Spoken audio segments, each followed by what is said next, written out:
C'est une coalition, c'est un groupe d'experts qui travaillent à un plan de paix. Et aujourd'hui, ça n'existe pas. Il y a deux possibilités. Et moi, je regrette que ça ne soit pas sorti de l'Union européenne, parce que vous l'avez dit, Joe Biden n'est pas du tout sur cette ligne. Non. Les Américains sont des va-t-en-guerre, qui en plus sont parfaitement hypocrites, disons les choses telles qu'elles sont. Ils sont les premiers à annoncer la fin de l'importation du pétrole russe, et ils se mettent à négocier le lendemain avec le Venezuela. Alors, Pardon, certains à gauche préconisent attendez, je voudrais répondre. qu'on coupe le gaz en Europe, le gaz russe. Non, mais je voudrais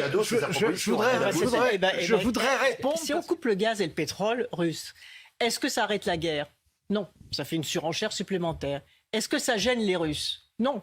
Ça gêne le peuple russe, il y aura moins d'entrées. Mais non, mais les Russes... Ça diminue les rentrées financières. Non, parce qu'ils le vendront à qui? Ils le vendront à l'Inde, ils le vendront à la Chine. Vous avez raison pour le gaz, vous avez raison pour le gaz, mais pas pour le pétrole.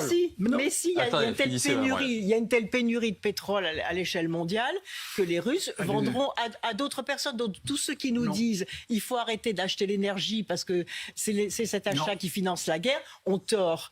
Et cette décision serait une catastrophe. Pourquoi? Parce qu'elle plongerait l'Europe dans la crise économique.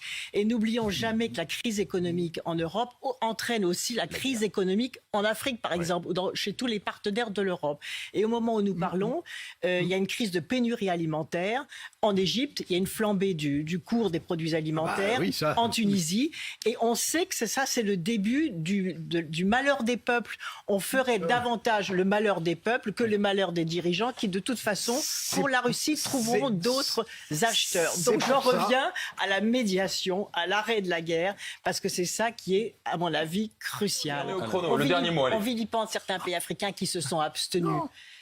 Sur le vote contre la Russie. Et moi, je pense qu'ils ont raison, parce que ça veut dire qu'il faut qu'on réfléchisse à la raison pour laquelle les partenaires de l'Europe dans le monde n'ont pas envie de subir un conflit qui n'est pas le leur et ne comprennent pas pourquoi l'Europe a laissé ce chaos au sein de son continent. Vous voyez ? Elle a raison, Ségolène Royal. Donc cette forme de sagesse dans l'abstention, c'est c'est une obligation à réfléchir. Alors, il reste plus beaucoup de temps là. Alain va répondre 10 secondes. Obligation à réfléchir.